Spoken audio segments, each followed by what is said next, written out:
तो आइए अब हम सवाल लेते हैं अपने व्यूवर्स का। पहला सवाल हम लेंगे रोहित शर्मा सोनभद्र से, जो पूछते हैं टैक्स एग्जेम्पशन कैसे मिलता है, और इसका जवाब हमारे साथ बैठी हमारी एक्सपर्ट CS एकता निगम जी देगी। मैम, हमारे व्यूअर का सवाल है कि टैक्स एग्जेम्पशन कैसे मिलता है। जैसे कि मैंने अपनी प्रेजेंटेशन में बताया था कि अगर आप स्टार्टअप के अंतर्गत टैक्स एग्जाम्पशन लेना चाह रहे हैं तो आपको स्टार्टअप रिकग्निशन भी करना होगा और DPIIT रजिस्ट्रेशन भी कराना होगा। जब आप स्टार्टअप रिकग्नाइज्ड हो जाएंगे और DPIIT रजिस्ट्रेशन आपको मिल जाएगा तभी आप टैक्स एग्जाम्पशन क्लेम कर सकते हैं। और इसके लिए जो DPIIT रजिस्ट्रेशन है उसके लिए आपको अपनी 3 साल की बैलेंस शीट, अपना वीडियो पिच टैक्स का और अपनी जो स्टार्टअप में आपने जो प्रोफाइल बनाई है उसका एक वीडियो प्लस ITR भी आपको अपलोड करने होंगे। सिंपल सा फॉर्म है, ATIAC का आपको सर्टिफिकेट मिल जाएगा और आपको टैक्स एग्जाम्पशन के लिए आप जो है एलिजिबल हो जाएंगे। ओके मैम, नेक्स्ट सवाल हम आपको ज्वाइन कराएंगे। हमारे एक व्यूअर्स है जो ऑनलाइन है अभी, उनसे हम बात कराएंगे और उनका सवाल हम अब अगली बार लेंगे। नमस्कार, मेरा नाम है हेमंत शर्मा, मैं आगरा से बोल रहा हूँ। स्टार्टअप इंडिया पे आपका बहुत ही शानदार शो है। मेरा सवाल मैम आपसे ये है कि स्टार्टअप शुरू करने के लिए एलिजिबिलिटी और क्राइटेरिया क्या होना चाहिए?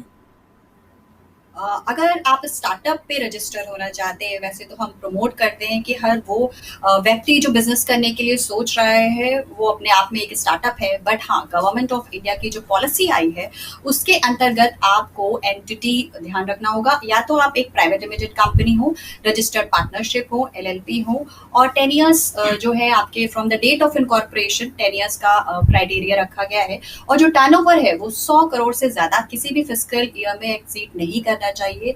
और जिसमें सबसे इंपॉर्टेंट बात है, आपका जो प्रोडक्ट है, सर्विस है, प्रोसेस है, उसमें कुछ इनोवेशन, टेक्नोलॉजी ड्रिवन होना चाहिए, वेल्थ क्रिएशन, और जो रेवेन्यू मॉडल है वो पूरा वेल डिफाइन होना चाहिए। मैम एक और सवाल है मेरा।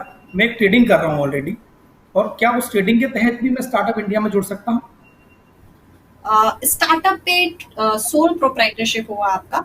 अगर आप सिंगल पर्सन एज इन काम कर रहे हैं तो आप स्टार्टअप पे क्वालिफाई नहीं कर पाएंगे, क्योंकि इसमें मैंने बताया जैसे कि रजिस्टर्ड प्राइवेट लिमिटेड कंपनी या पार्टनरशिप या LLP ही अलाउड है। तो आप बिजनेस करते रहिए, आप अपने आप में एक स्टार्टअप हैं, जरूरी नहीं है कि आप स्टार्टअप पे रजिस्टर हो।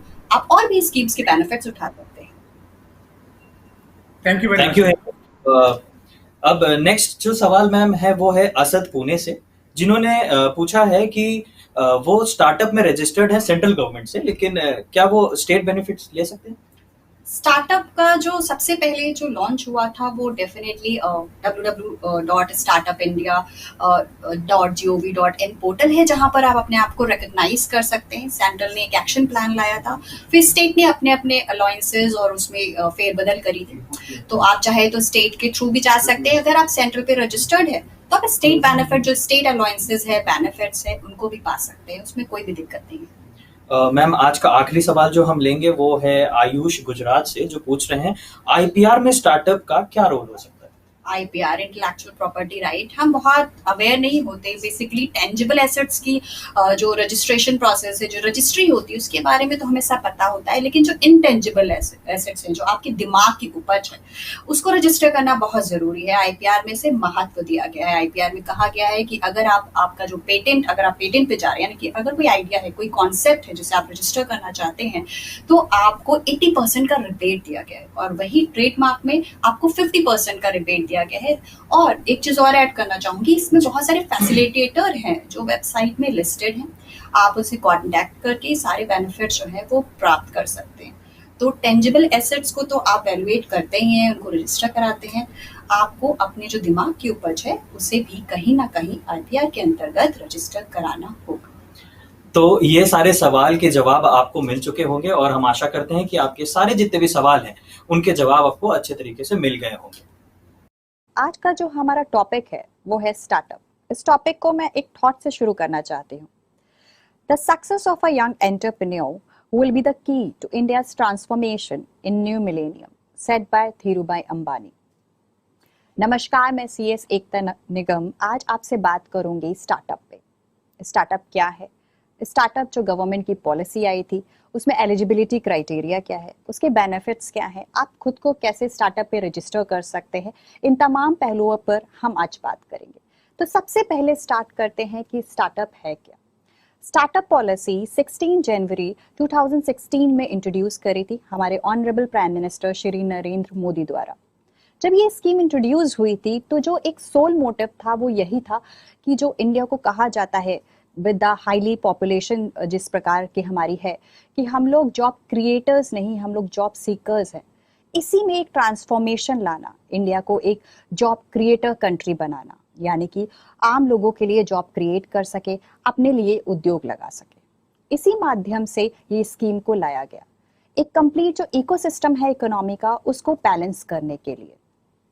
तो सबसे पहले जान लेते हैं कि जब भी हम कोई बिजनेस स्टार्ट करने की सोचते हैं तो क्या हम सही तरीके से स्टार्ट करते हैं, क्या उसमें क्या क्या प्रॉब्लम्स आती हैं और हम उसका सॉल्यूशन कैसे प्राप्त कर सकते हैं।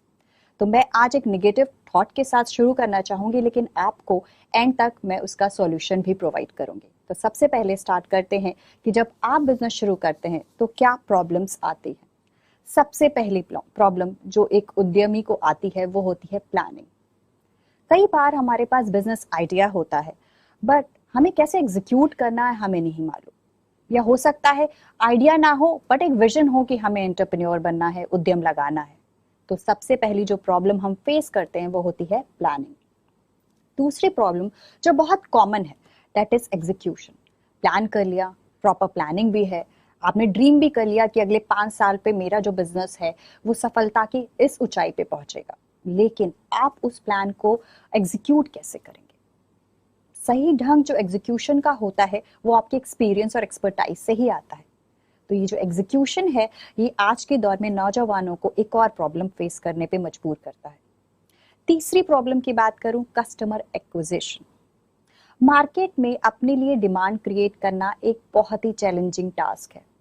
जब भी हम बिजनेस लगाने की सोचते हैं, आपने सोचा है पहले हमारे दिमाग में सबसे पहले क्या आता है, फंड्स, फाइनेंस। हमारी शुरुआत ही गलत है। सबसे पहले आना चाहिए आइडिया, कॉन्सेप्ट, प्लानिंग, एग्जीक्यूशन, उसको कैसे करें, और कस्टमर जिसके लिए आप वो प्रोडक्ट बना रहे हैं, सर्विस बना रहे हैं, जो आपको सेल देगा, प्रॉफिट देगा, इकोनॉमी का पार्ट बनाएगा, उस पे हमारा फोकस ही नहीं होता है कि हमारी टारगेट ऑडियंस है क्या। हमारा प्रपोजल बहुत अच्छा होता है, वेल डिफाइन होता है, हमारे ख्वाब भी बहुत ऊंचे होते हैं और रखने भी चाहिए, बट एक प्रॉपर प्लानिंग, एग्जीक्यूशन और कस्टमर को ध्यान में रखते हुए। जो अगली प्रॉब्लम हम फेस करते हैं वो है फंड रेजिंग। दो कि हम पहले ही सोच लेते हैं जब भी हमारे पास उद्यम लगाने का विचार भी आता है कि पैसे कहाँ से आए, पैसे हो तो उद्यम लगाएं, लेकिन हमेशा ये आपकी चौथी प्रॉब्लम होनी चाहिए। पहले आपके पास कॉन्सेप्ट होना चाहिए, उसको एग्जीक्यूट कैसे करेंगे, कस्टमर ओरिएंटेड आपकी थॉट होनी चाहिए, और फिर फंड्स के बारे में तो आपको सोचना ही है, क्योंकि कोई भी बिजनेस कर रहे हो तो आप अपनी पूंजी तो लगाते ही हैं, साथ में आप उसमें निवेश कराना भी चाहते हैं। तो इसको ध्यान में रखिए कि ये आपकी चौथी प्रॉब्लम है, पहली नहीं। उसके बाद ह्यूमन रिसोर्सेस। बहुत मुश्किल होता है अपने लिए सही एम्प्लॉय या सही लोगों का चयन करना, वो जो आपके विजन के साथ जुड़ के आपके लिए काम करे, आपके लिए तैयार रहे। एक थॉट भी कहा जाता है कि never love your company, love your job. इसके विपरीत ढूंढना पड़ेगा आपको, वो जो आपकी कंपनी से भी प्यार करे और अपनी जॉब से भी, तभी वो आपके विजन और मिशन को अपने साथ जोड़ के चलेगा। तो ये बात कर ली हमने प्रॉब्लम्स की, थोड़ा सा नेगेटिव एस्पेक्ट है। अब हम आते हैं पॉजिटिव पे। स्टार्टअप इंडिया जो पॉलिसी लाई गई, अगर मैं इजी वर्ड में आपको एक्सप्लेन करना चाहूँ तो मैंने बताया था कि ये जॉब सीकर से जॉब क्रिएटर की तरफ मूव करता है, यानी कि इंडिया में एक ट्रांसफॉर्म लाने के लिए ये लाया गया ताकि इंडिया में जॉब क्रिएट हो सके और यहाँ जो यंग जनरेशन है उन्हें भी इंस्पायर किया जा सके बेनिफिट्स देके कि आप एंटरप्रेन्योरशिप की तरफ आइए। मिशन एंटरप्रेन्योरशिप के तहत इस पॉलिसी को फ्रेम किया गया ताकि आज के जो नौजवान है या आप किसी भी एज ग्रुप के हैं, अपने लिए कोई भी उद्यम लगाने का सपना है तो आप इस पॉलिसी के अंदर अपने आप को लाके इसके बेनिफिट्स लेके क्वालिफाई करिए और इकोनॉमी बिल्डिंग में, नेशन बिल्डिंग में अपना अहम योगदान दीजिए। तो ये जो पॉलिसी लाई गई उसका एकमात्र उद्देश्य यही था। इसमें बहुत सारी फैसिलिटीज लाई गई। उन सारी फैसिलिटीज को एक प्लेटफॉर्म दिया गया ताकि एक जो इकोसिस्टम है उसे प्रॉपर रखा जाए। पूरे पॉलिसी को फ्रेम किया गया। जब ये आई थी इनिशियली तो उसका एक पूरा एक्शन प्लान आया था, वेबसाइट आई थी, वेबसाइट लॉन्च करी गई थी। जब मैं आपको ऑनलाइन रजिस्ट्रेशन प्रोसेस बताऊंगी तो मैं आपको वेबसाइट के बारे में भी बताऊंगी। इस पूरे इकोसिस्टम को मैनेज करने के लिए इन सबको एक प्लेटफॉर्म में लाया गया था, चाहे वो फंड इश्यूज हो या टैक्स इश्यूज हो, रजिस्ट्रेशन इश्यूज हो या कोई बेनिफिट इशू हो, ये सबको मर्ज करके कंप्लीट पॉलिसी को लाया गया ताकि लोग इस पे अपने आप को बेनिफिट कर सके। तो जो इसका कंसोलिडेशन था वो करंट इकोसिस्टम के साथ किया गया ताकि जो हम विजन लेके चल रहे हैं आने वाले कल का, वो करंट जो हमारा एग्जिस्टिंग इकोसिस्टम है उससे कंबाइन हो सके। एक प्लेटफॉर्म दिया गया कि सारे स्टेक होल्डर्स, इन्वेस्टर्स नए नए बिजनेस आइडिया में इन्वेस्ट करने के लिए वहां पर उपस्थित हो सके। यंग जनरेशन को इंस्पायर करने के लिए रोल मॉडल्स लाए गए, उनको इंक्यूबेशन सेंटर्स की हेल्प दी गई ताकि एक हैंड होल्डिंग और प्रोसेस को सिंप्लीफाई किया जा सके। तो ये जो पूरा एक्शन प्लान जिसकी मैं बात करी थी, ये इनिशियली इंट्रोड्यूस हुआ था। इसको पूरी हर चीज को कंसोलिडेट करके एक अच्छी सी पॉलिसी को फ्रेम किया गया था। हर पॉलिसी में कुछ ना कुछ बेनिफिट्स होते हैं, कुछ ना कुछ एलिजिबिलिटी क्राइटेरिया होता है। वैसे ही इस पॉलिसी में भी एलिजिबिलिटी क्राइटेरिया है। अभी हमने इन जर्नल बात करी थी, अब हम जान लेते हैं इसके अहम पार्ट को कि अगर आप स्टार्टअप पे जाना चाह रहे हैं तो आप खुद को कैसे रजिस्टर कर सकते हैं, आपका एलिजिबिलिटी क्राइटेरिया क्या है और इसका जो रजिस्ट्रेशन प्रोसेस है वो कैसे हो सकता है। तो बात कर लेते हैं स्टार्टअप पे। अगर आप स्टार्टअप पे जाना चाहते हैं, आपके पास विजन है, आपके पास बिजनेस आइडिया है और आप स्टार्टअप के तहत इनरोल होना चाहते हैं, खुद को रजिस्टर करना चाहते हैं, तो आपको 4 क्राइटेरियों का ध्यान रखना पड़ेगा। सबसे पहला एज, एंटिटी टाइप, तीसरा टर्नओवर और चौथा नेचर ऑफ इनोवेशन। ये जो 4 क्राइटेरिया है, मापदंड है, इसके अंदर अगर आपका वेंचर आता है, आपकी ऑर्गेनाइजेशन आती है, तो आप स्टार्टअप पे इजीली रजिस्टर हो सकते हैं, क्वालिफाई कर सकते हैं। तो सबसे पहले जान लेते हैं एंटिटी। इसमें 3 प्रकार की एंटिटी को अलाउ किया गया। पहला, प्राइवेट लिमिटेड कंपनी जो इनकॉर्पोरेटेड हो, कंपनीज एक्ट 2013 उन कंपनीज को अलाउ किया गया, या कंपनीज एक्ट 1956 पे इनकॉर्पोरेटेड हो। इसमें टाइम लिमिट है, उसको ध्यान में रखते हुए। एंटिटी टाइप पे हमने ये बात कर ली। एज पे, एज जो दी गई वो 10 इयर्स, यानी कि आपकी जो डेट ऑफ इनकॉर्पोरेशन है उसके 10 इयर्स के अंदर ही आप स्टार्टअप की कैटेगरी में क्वालिफाई हो सकते हैं, आपको स्टार्टअप ट्रीट किया जा सकता है। जैसे ही आपका 10 इयर्स पूरा होके आप 11 इयर्स पे पहुंचेंगे तो आप स्टार्टअप कैटेगरी से बाहर हो जाएंगे। तीसरा जो मापदंड दिया गया वो टर्नओवर को दिया गया, यानी कि अगर आपका टर्नओवर 100 करोड़ है या उससे ज्यादा है तो आप स्टार्टअप की कैटेगरी से डिस्क्वालीफाई हो जाएंगे, यानी कि आपका जो टर्नओवर 100 करोड़ से एग्जीड कर जाएगा किसी भी फिस्कल ईयर पे, तो आप startup as an startup recognise नहीं किए जाएंगे। स्टार्टअप में कुछ और चीजों को भी ध्यान में रखा गया। सबसे ज्यादा इंपॉर्टेंट चीज है इसमें इनोवेशन।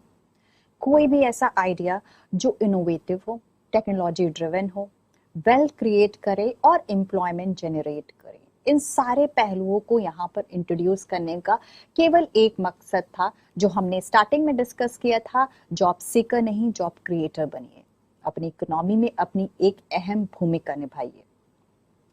तो ये जो पॉलिसी लाई गई इसमें ये कहा गया अगर आपके पास कुछ इनोवेटिव आइडिया है जो एक सहूलियत लाता है, कोई भी ऐसा प्रोडक्ट आप बना रहे हैं, कोई भी ऐसी सर्विस पे आप जा रहे हैं जो एक या प्रोसेस डिफाइन कर रहे हैं जैसे सहूलियत आ रही है, जिससे कोई ना कोई आपकी जो सोसाइटी है, आपका एनवायरनमेंट हो वो बेनिफिट हो रहा है, तो आप स्टार्टअप पे क्वालिफाई कर सकते हैं। वेल्थ क्रिएशन, यानी कि जो आपका आइडिया है, जो आपका कॉन्सेप्ट है, जो आपका प्रोडक्ट है, सर्विस है, प्रोसेस है, कहीं ना कहीं वो वेल्थ भी क्रिएट करे, तभी तो आप रन कर पाएंगे। वेल्थ क्रिएशन भी उतना ही इंपॉर्टेंट पार्ट होता है जब आप उद्यम लगाने के लिए सोचते हैं।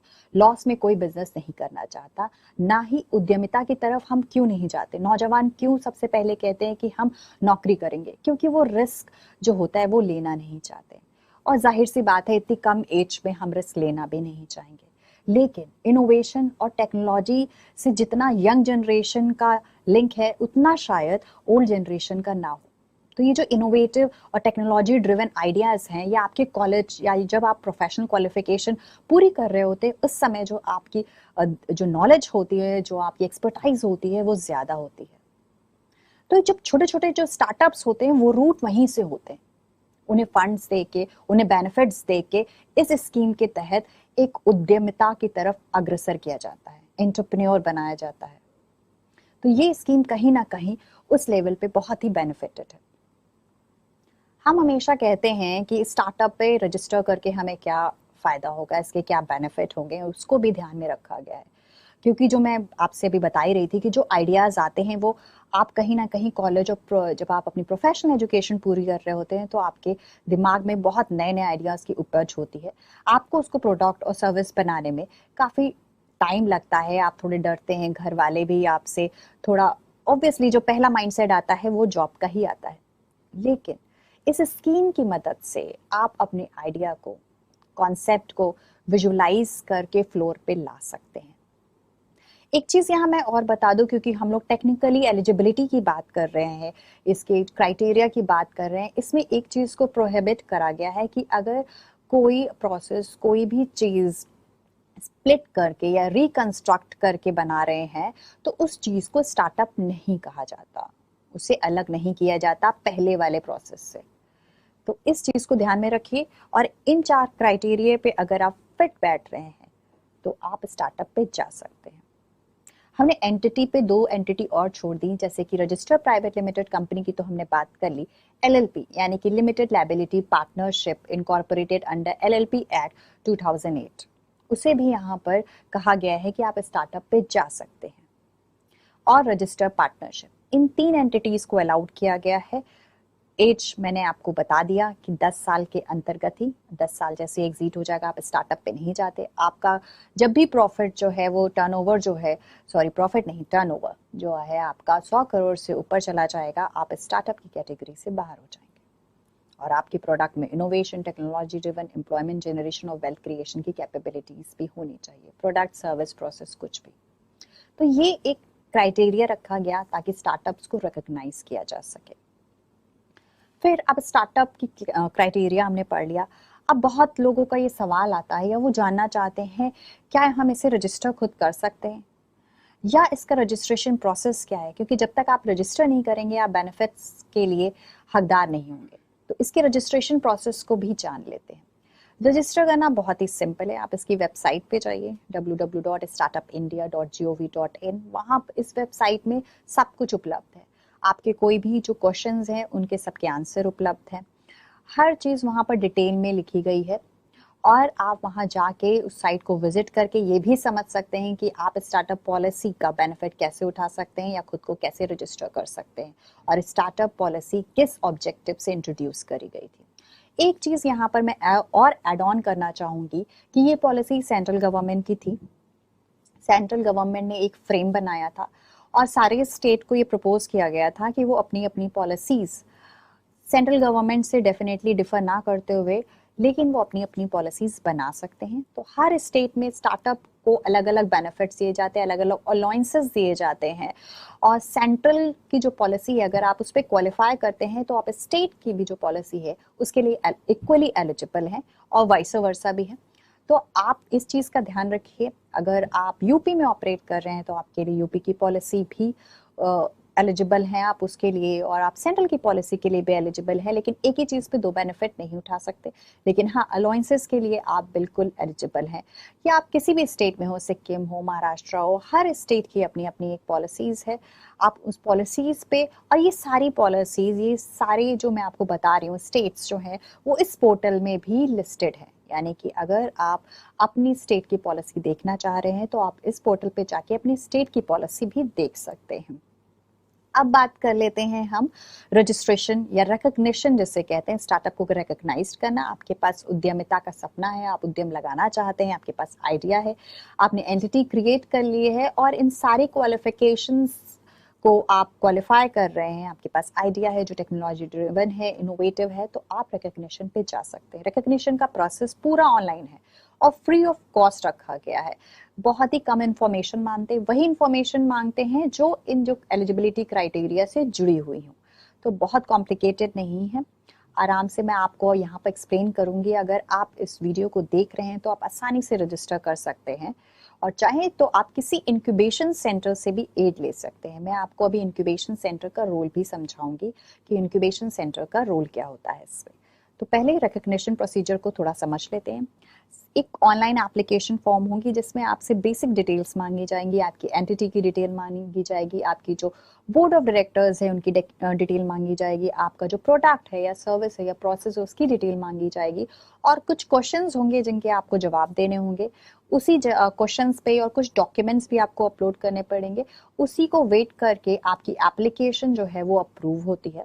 स्टार्टअप रिकग्निशन एक चीज़ है, जब आप स्टार्टअप पे जाना चाह रहे हैं, स्टार्टअप के बेनिफिट्स लेना चाह रहे हैं, तो आपको DPIIT भी रजिस्ट्रेशन कराना होता है। तो startup registration is your recognition as an startup, but avail करना बेनिफिट के लिए आपको उसके लिए DIPPT रजिस्ट्रेशन भी कराना पड़ता है। तो इस चीज़ को ध्यान रखें। ये जो पूरी पोर्टल है, जो ये पूरी गवर्नेंस है, वो department for industrial policy and promotion के अंतर्गत आता है। वही इस पूरे सिनेरियो को, स्टार्टअप के सिनेरियो को गवर्न करता है, रन करता है और मैनेज करता है। तो अभी जान लेते हैं स्टार्टअप रिकग्निशन को, फिर मैं आपको आगे जो आपके बेनिफिट्स अवेल करने का रजिस्ट्रेशन उसके बारे में भी बताऊंगी। तो जैसे कि हमने जान लिया, आपकी एप्लीकेशन रहेगी पूरी ऑनलाइन विद बेसिक डिटेल्स। फिर उसके आपको वही जो आपने डिटेल फर्निश करे उसके सपोर्ट में कुछ डॉक्यूमेंट्स मांगे जाएंगे, आपको वो अपलोड करना होगा। आपकी एप्लीकेशन इवेलुएट होगी डिपार्टमेंट द्वारा, उसके बाद आपको स्टार्टअप रिकग्निशन दे दिया जाएगा। ये बहुत ही सिंपल प्रोसेस है। अगर आप वेल प्रिपेयर होके फाइल करते हैं एप्लीकेशन, तो जो अप्रूवल आने में बहुत टाइम नहीं लगता। डॉक्यूमेंट्स क्या क्या रिक्वायर्ड हैं बिफोर प्रोसीडिंग, कि हम इसे डिटेल में जाने की फाइल कैसे करेंगे, हम जान लेते हैं डॉक्यूमेंट्स। हमेशा जब भी किसी भी एप्लीकेशन को अप्लाई कर रहे हो या किसी भी बेनिफिट को, जैसे स्टार्टअप रिकग्निशन की ही बात करूं, तो आप डॉक्यूमेंट्स पहले से प्रिपेयर करके रखिए और स्टडी करके रखिए, ताकि जब आप ऑनलाइन फाइल करने बैठे तो आपके लिए प्रोसेस और इजी हो जाए। तो डॉक्यूमेंट्स को ध्यान से सुनिए, और चाहे तो नोट भी कर सकते हैं आप लोग कि सर्टिफिकेट ऑफ इनकॉर्पोरेशन, अगर आपकी कंपनी है प्राइवेट लिमिटेड कंपनी, तो COI चाहिए होगा, certificate of incorporation, E certificate होता है ये, या रजिस्ट्रेशन सर्टिफिकेट चाहिए होगा अगर आपकी रजिस्टर्ड पार्टनरशिप है। LLP के केस में भी जो उसका रजिस्ट्रेशन सर्टिफिकेट है वो चाहिए होगा। पैन चाहिए होगा कंपनी का, कंपनी की डिटेल यानी कि industry, sector, category, registered office, जो डिटेल्स होती हैं आपकी कंपनी की, वो सारी यहाँ पर फिल करनी पड़ेगी। अगर फर्म है तो फर्म की, अगर कंपनी है तो कंपनी की। Email ID, mobile number, directors and partners detail, name, photo, gender, mobile number with brief उनका थोड़ा सा प्रोफाइल, डिटेल ऑफ ऑथराइज्ड। आपके मान लीजिए 4 डायरेक्टर हैं या 2 डायरेक्टर हैं या 2 पार्टनर हैं, तो आपको किसी एक को ऑथराइज करना पड़ेगा। यहाँ इस केस में ऑथराइजेशन देना होगा। और ब्रीफ डिटेल चाहिए होगी आपके प्रोडक्ट की, सर्विस की, और सबसे इंपॉर्टेंट नोट ऑन इनोवेशन, क्या इनोवेटिव चीज आपने उसमें ऐड ऑन करी है। Revenue model and uniqueness of the product, आपका रेवेन्यू मॉडल क्या है, क्योंकि बिजनेस कभी भी लॉस के लिए रन नहीं किया जाता। तो डेफिनेटली आप कहीं ना कहीं एक प्रोजेक्शन अपने लिए लेके चलते हैं कि आज मैं ये प्रोडक्ट बना रहा हूँ या ये सर्विस रेंडर करने की सोची है, इसका ये प्रोजेक्शन होगा, ये फर्स्ट स्टेज है, ये इसकी सेकंड स्टेज है, ये इसकी थर्ड स्टेज है, और ऐसे से ये ग्रो करेगा। तो वो एक आपको एक पिच कह सकते हैं, आपको एक ड्राफ्ट करनी होगी। फिर वेबसाइट, अगर आपकी वेबसाइट है तो ये बहुत अच्छा इम्पैक्ट देती है, आप अपनी वेबसाइट डाल सकते हैं। वीडियो और पेटेंट अगर आपके पास पहले से है तो ये तो बहुत ही अच्छी बात है, अगर आपने अपने आइडिया को, अपने कॉन्सेप्ट को पेटेंट करा रखा है। पिच डेक्स पे यहाँ पर मैं एम्फेसिस करना चाहूँगी। पिच डेक्स एक्चुअली आप किस पे लेके पिच एज एन, अगर आप लेमन लैंग्वेज में समझे आप क्या पिच कर रहे हैं, इस पे आप क्या बताना चाह रहे हैं, यानी कि आपका जो प्रपोजल है उसे की हाईलाइट्स, या आप मान लीजिए आप किसी इन्वेस्टर पे आप चाह रहे हैं कि आपके प्रपोजल में कोई इन्वेस्ट करे, तो आप क्या पिच करना चाहेंगे, आपके प्रपोजल में ऐसी क्या यूनिकनेस है जो जिस पे सामने वाला आपके प्रपोजल में इन्वेस्ट करने को तैयार हो जाए। ये पिच डेक्स ध्यान रखिए, ये बहुत इंपॉर्टेंट रोल प्ले करती है, इसके बारे में भी आपको बताऊंगी। एप्लीकेशन प्रोसीजर पूरा ऑनलाइन है, आप जान लेते हैं कि एप्लीकेशन कैसे फाइल होती है और कैसे कैसे आप रजिस्ट्रेशन करा सकते हैं। मैं एक चीज़ और बताना चाहूँगी कि हम आपको ट्यूटोरियल भी इसका दिखाएंगे, तो एप्लीकेशन प्रोसीजर मैं आपको बता देती हूँ, जब आप ट्यूटोरियल देखेंगे तो आप बहुत इजीली खुद भी रजिस्टर कर सकते हैं। आपको बहुत ज़्यादा प्रोफेशनल एड की ज़रूरत नहीं पड़ेगी, आप खुद स्वयं भी रजिस्टर कर सकते हैं और इजीली बेनिफिट्स भी अवेल कर सकते हैं। तो प्रोसेस को सिंपल करने के लिए पहले जान लेते हैं एप्लीकेशन को डिटेल में। जो मैं आपको बताऊंगी एग्जैक्टली यही चीज़ें आपसे पूछी जाती हैं, तो बिफोर एंड डॉक्यूमेंट्स और ये एप्लीकेशन प्रोसीजर को समझ लीजिए, जान लीजिए और तब स्टार्टअप पे आप रजिस्टर करने के लिए जाइए। सबसे पहले आपको लॉगिन करना पड़ेगा www.startupindia.gov.in पे। यहाँ पर आपको रजिस्टर करने का ऑप्शन आएगा, तो आपका लॉगिन आईडी और पासवर्ड क्रिएट होगा, जहाँ पर आपको अपनी ईमेल आईडी, अपना मोबाइल नंबर डालना होगा, ओटीपी जाएगा और आपका एक पेज क्रिएट हो जाएगा। लॉगिन आईडी विद पासवर्ड आपका क्रिएट हो जाएगा। लॉगिन आईडी और पासवर्ड क्रिएट करने के बाद जैसे ही आप जाएंगे, आपका डैशबोर्ड आपको दिखेगा। जिस भी नाम से आपने अपने आप को रजिस्टर किया होगा वो डैशबोर्ड आपका दिखेगा। वहाँ जाके आपको अपनी कंपनी की, अपनी एंटिटी की, अपनी फर्म की प्रोफाइल फिल करनी है। बहुत ज़रूरी है। प्रोफाइल फिल करने से जो आप, क्योंकि स्टार्टअप एक कंपोजिट पोर्टल है, वहाँ आपकी प्रोफाइल अगर लिस्टेड रहेगी तो जो इन्वेस्टर्स हैं या जो एंजल इन्वेस्टर्स हैं यहाँ पर, वहाँ पर बहुत सारे एसिलेटर्स और चीज़ें भी मर्ज्ड हैं, वो आपकी प्रोफाइल देख के एसेस कर सकते हो। आपकी प्रोफाइल देख के ही आपकी स्टार्टअप एप्लीकेशन का जो प्रोसेस है रिकग्निशन का, वो भी जो है एक अहम पार्ट हो जाता है वहाँ पर। तो हमेशा प्रोफाइल जो है आपकी, उसे कंप्लीट फिल करिए। तो आपको अपनी कंपनी का लोगो अगर हो तो वो डाल सकते हैं, कंपनी का नेम जो भी है, और फंडेड है या बूटस्ट्रैप्ड है, कैसे है, वो सब डाल सकते हैं। स्टेज आइडिएशन है, आइडिया है अभी, लेकिन प्रोडक्ट नहीं है, वैलिडेशन स्टेज में है। एक सैम्पल प्रोडक्ट है, वो वैलिडेट हो रहा है, यानी कि टेस्टिंग चल रही है। अर्ली ट्रांजैक्शन, यानी कि ऑलमोस्ट आपका सब कुछ हो चुका है। स्केलिंग, आपका बिजनेस चालू, आप स्केल करना चाहते हैं, यानी कि you are in need of funds, आप स्केल अप करना चाह रहे हैं या कुछ और तरीके से आप आइडिया चाह रहे हैं उस पर। Upload a brief profile of your startup, आपका स्टार्टअप है क्या उसके बारे में। आप अपनी जो कॉन्टैक्ट इन्फॉर्मेशन है आपकी फर्म की, आपके एंटिटी की, वो फिल करिए। स्टार्टअप की कैटेगरी कि आप किस पे आपको क्या चाहिए, वहाँ पर तमाम कैटेगरी जो है पेज्ड है। आप स्टार्टअप हैं, आप इनक्यूबेटर हैं, आप एसिलेटर हैं, आप उसमें अपनी सुटेबल, या आप एक जर्नल इंक्वायरी के लिए आए हैं, आप अपनी सुटेबल कैटेगरी जो है वहाँ पर क्लिक करिए। और उसके बाद आपकी जो फोर्थ स्टेप है इसमें ये है कि आपको एंटिटी की, ये फॉर्म बता रही हूँ मैं आपको, अभी हमने डॉक्यूमेंट्स की बात करी थी, ये फॉर्म है, ये वहाँ पर ये रिकग्निशन पेज है और ये फॉर्म वहाँ पर पूरा लिस्टेड होता है। तो एंटिटी की डिटेल्स फिल करनी होंगी आपको, एड्रेस फिल करना होगा अपनी एंटिटी का, जो भी उसका रजिस्टर्ड ऑफिस है उसकी डिटेल्स डालिए। ऑथराइज रिप्रेजेंटेटिव की डिटेल डालनी होगी। फिर उसके बाद आपको जो आपके नंबर ऑफ एम्प्लॉयज़ हैं, इंटेलेक्चुअल प्रॉपर्टी राइट आपकी हो चुकी है, अगर पेटेंटेड है उनकी डिटेल्स, और कोई भी इनोवेटिव प्रोडक्ट या आप कोई एडिशनल डिस्क्रिप्शन देना चाह रहे हैं वो फिल कर सकते हैं।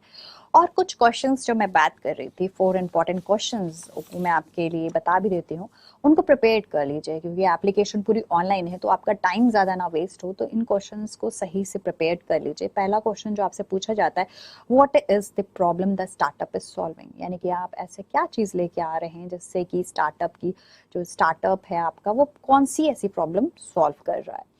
How does your startup propose to solve this problem, ऐसी क्या प्रॉब्लम है जिसके लिए आपने वो स्टार्टअप किया, और क्या क्या प्रपोज कर रहे हैं, कौन सा प्रोडक्ट, कौन सी सर्विस, कौन सा प्रोसेस प्रपोज कर रहे हैं उस प्रॉब्लम को सॉल्व करने के लिए।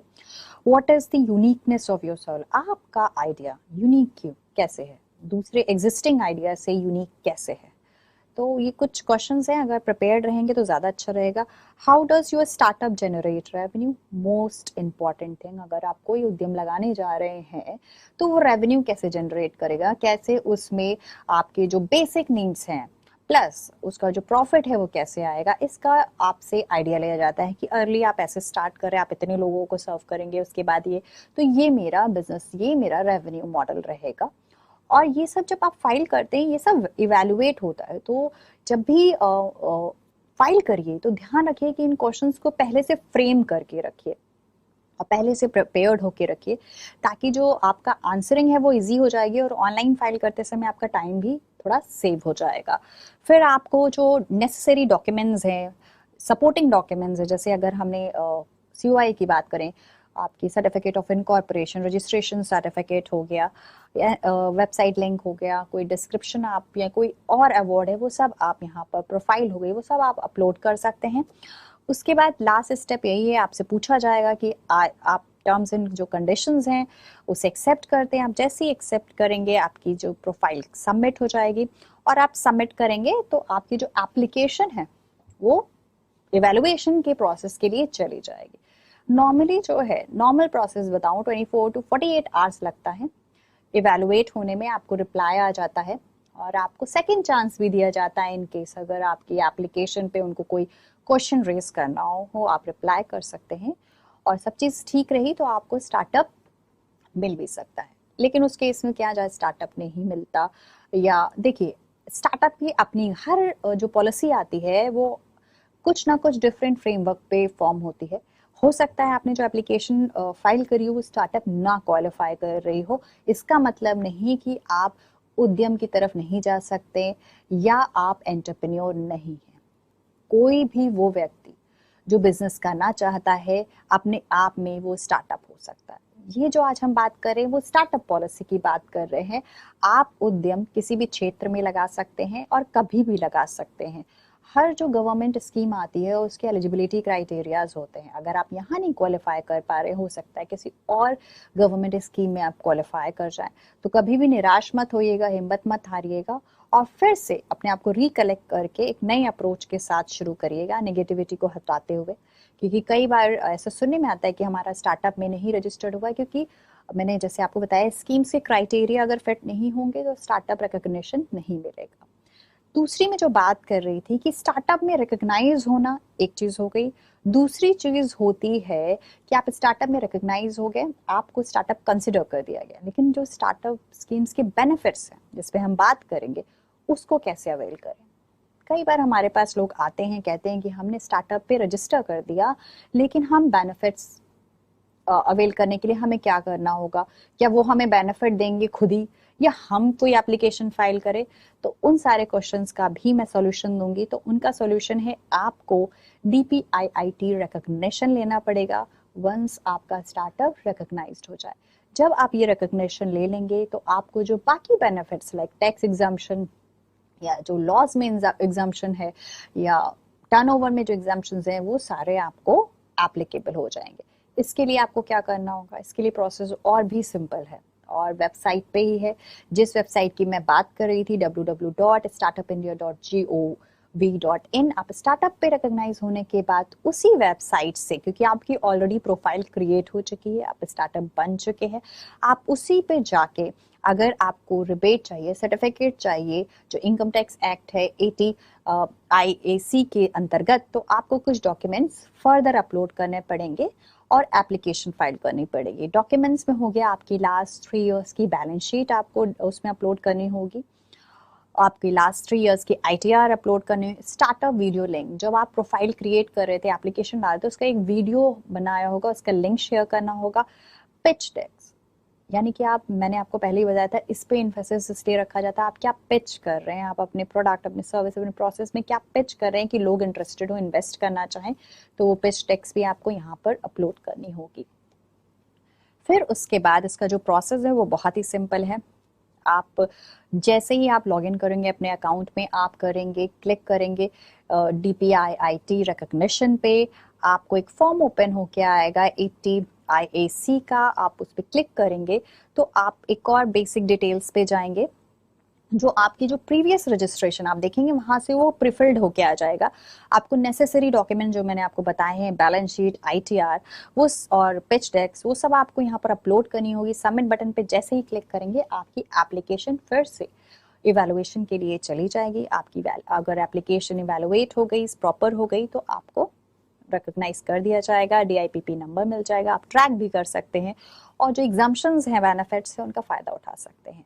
तो जब भी स्टार्टअप में रिकॉग्नाइज करिए तो ये जान लीजिए अगर आपको बेनिफिट्स अवेल करने हैं बाकी, तो आपको DPIIT रजिस्ट्रेशन भी कराना होगा। ये भी बहुत ही इंपॉर्टेंट है, उसके लिए भी प्रिपेयर्ड रहिए।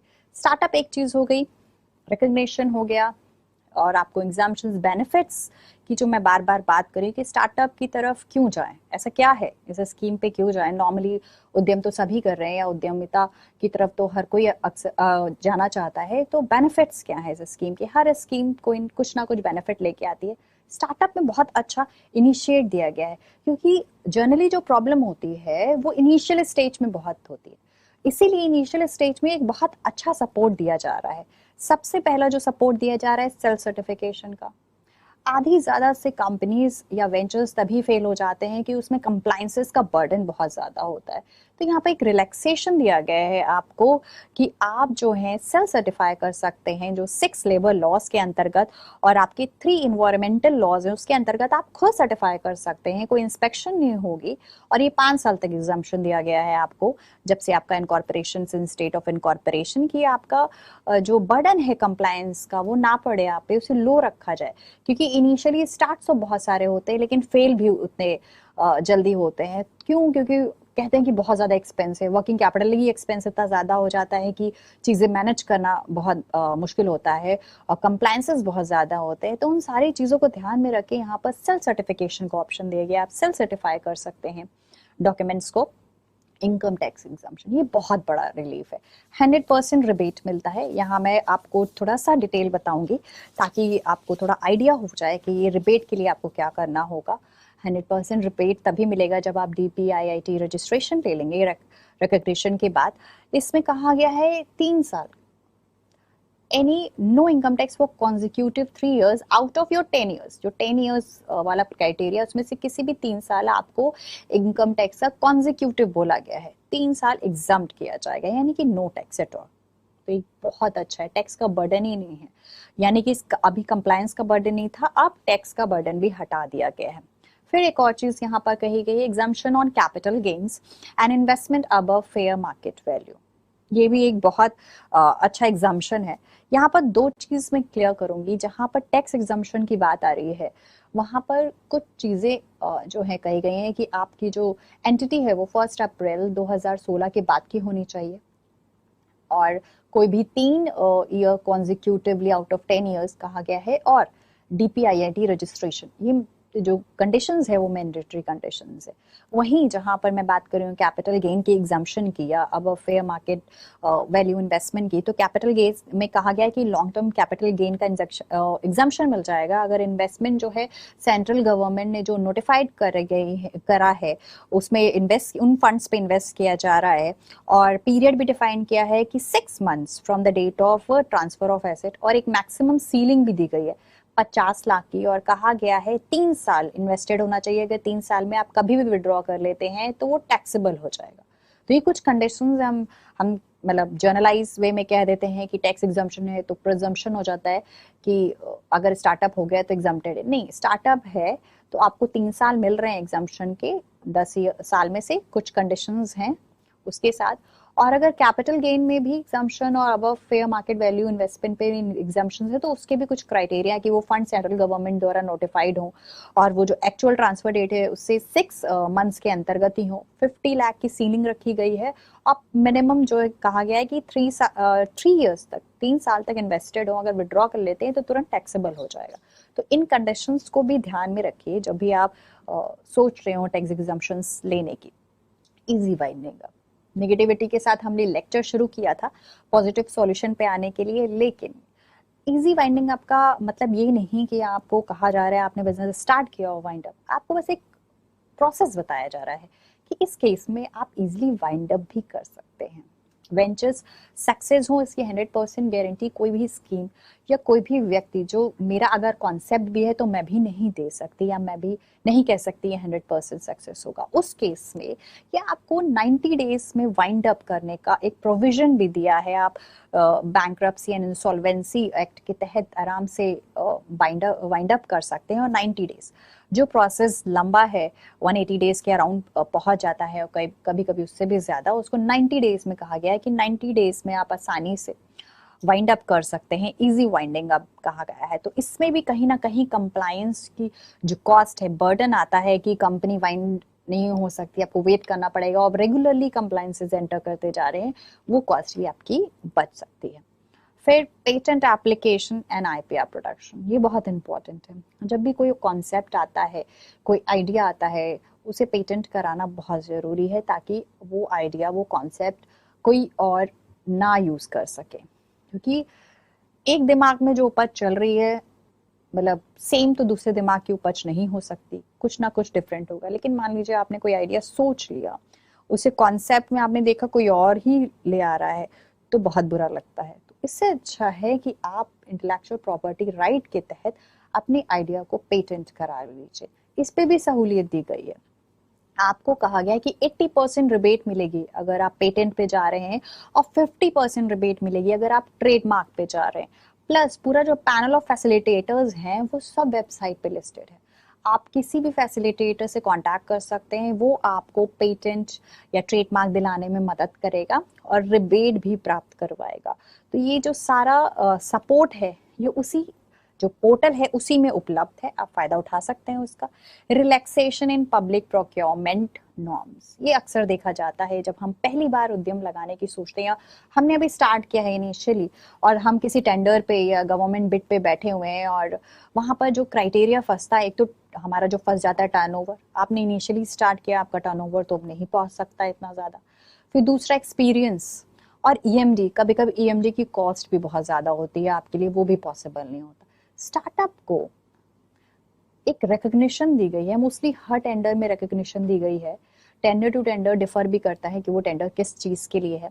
गवर्नमेंट प्रोक्योरमेंट जो टेंडर्स होते हैं उसमें एग्जम्पशंस दिया गया है कि आपका पास्ट एक्सपीरियंस जो टाइम होता है उसे काउंट नहीं किया जाएगा। ईएमडी को आपका, अगर आप स्टार्टअप रिकग्नाइज्ड है, आपका ईएमडी जो है वो एग्जम्प्टेड है। आपको स्टार्टअप डीपीआईआईटी रिकग्निशन दोनों चाहिए होगा इस केस में, ये ध्यान रखिएगा। ये जो बेनिफिट्स हैं आप तभी अच्छे से अवेल कर सकते हैं। दूसरा, फिर एक जो दिक्कत आती है वो होती है कि आपका जो एक्सपीरियंस है वो पुराना होना चाहिए, वो आपने वैसे काम कर रखा हो, ये सब। तो इन सब में ये जो तीनों क्राइटेरियाज हो गए आपके, ईएमडी, टर्नओवर, एक्सपीरियंस, इसमें आपको एग्जम्पशन मिल जाता है। आप अपने आप को एज अ सेलर गवर्नमेंट के जो लार्जेस्ट पोर्टल है, जेम पोर्टल, वहां पर रजिस्टर कर सकते हैं। वो सुविधा दी गई है आपको।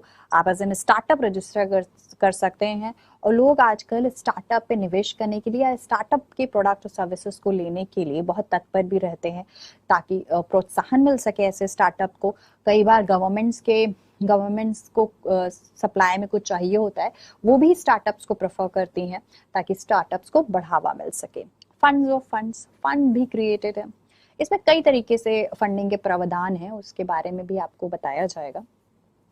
फंड्स ऑफ फंड्स क्रिएट किया गया था 10,000 करोड़ का इनिशियली, जब सेंट्रल ने इंट्रोड्यूस किया था। और सिडबी भी इक्विटी फंडिंग के थ्रू फंड्स प्रोवाइड करता है। एंजल इन्वेस्टर्स भी इन्वेस्ट करते हैं, और इन एक्सेलरेटर्स भी लिस्टेड होते हैं। जो पोर्टल है उसमें सारी फैसिलिटीज जो हैं वो लिस्टेड हैं। आप उनको भी फंड्स के लिए, फंड रेजिंग, जो हम चौथी प्रॉब्लम की बात कर रहा था मैंने आपसे, प्लानिंग की जो मैंने बात करी थी, स्टार्टअप रिकग्निशन से एक प्रॉपर प्लानिंग हो जाती है आपके बिजनेस की। एग्जीक्यूशन पे जो दिक्कतें आती हैं इम्प्लीमेंटेशन पे, वो हो गई कि कंप्लायंसेस बहुत है, वो सारे बेनिफिट्स में आपके कवर हो जाते हैं। और फंड रेजिंग के लिए भी आपको जो सहूलियत है वो प्रोवाइड की गई। इसीलिए जब मैंने स्टार्ट किया था तो प्रॉब्लम से किया था, क्योंकि अब आप जैसे जैसे मैं आगे बढ़ रही हूँ आपको पता चल रहा होगा कि ये सारे सॉल्यूशंस हैं स्टार्टअप स्कीम के तहत, और ये जो सॉल्यूशंस हैं इनका फायदा आप उठा सकते हैं, बड़ी आसानी से उठा सकते हैं, अवेल कर सकते हैं। बस आपके पास इनिशिएटिव होना चाहिए, आपके पास थोड़ा सा करेज होना चाहिए, और पेशेंस। ये तीन जो क्वालिटीज होती हैं ये एंटरप्रेन्योर के लिए बहुत इंपॉर्टेंट है। ह्यूज नेटवर्किंग अपॉर्चुनिटीज, हम बार बार बात कर रहे थे इकोसिस्टम बैलेंस करने की, कि इकोसिस्टम को बैलेंस कैसे किया जाए। एक प्लेटफॉर्म लाया गया, एक ऐसा पोर्टल बनाया गया जहां पर आपको सब मिलेंगे। स्टार्टअप जो नया है उसमें पुराना प्लेयर नहीं है। इंक्यूबेशन सेंटर्स की जो मैं बात कर रही थी, इंक्यूबेशन सेंटर इंक्यूबेट करते हैं। अगर आपके पास आइडिया है उसे नर्चर करेंगे, उसे फ्लोर पे लाएंगे, उसे कॉन्सेप्चुलाइज करेंगे, उसका जो फाइनल प्रोडक्ट है या सर्विस है उसे रेंडर करने में आपकी हेल्प करेंगे, इनिशिएट करेंगे। एक्सेलेरेटर्स हो गए, जो फंड्स, एंजल इन्वेस्टर्स हो गए, बहुत सारे इन्वेस्टर्स भी लिस्टेड हैं। अगर आप पिच डेस्क, जो आपकी पिच डेस्क में आपकी अपलोड करने की बात कर रही थी, आपकी प्रोफाइल को देख के आप पे इक्विटी बेस्ड आपको फंड देने पे रेडी हो जाते हैं। तो ऐसा बहुत सारा माध्यम क्रिएट किया गया है एक प्लेटफॉर्म में, ताकि आपको ये सारी सहूलियतें एक प्लेटफॉर्म में प्राप्त हो सकें। और आप, अगर आपके पास कोई आइडिया है और वो क्वालिफाई हो रहा है स्टार्टअप पे, तो आप उसे सामने कॉन्सेप्चुलाइज होते हुए, विजुअलाइज होते हुए देख सकें।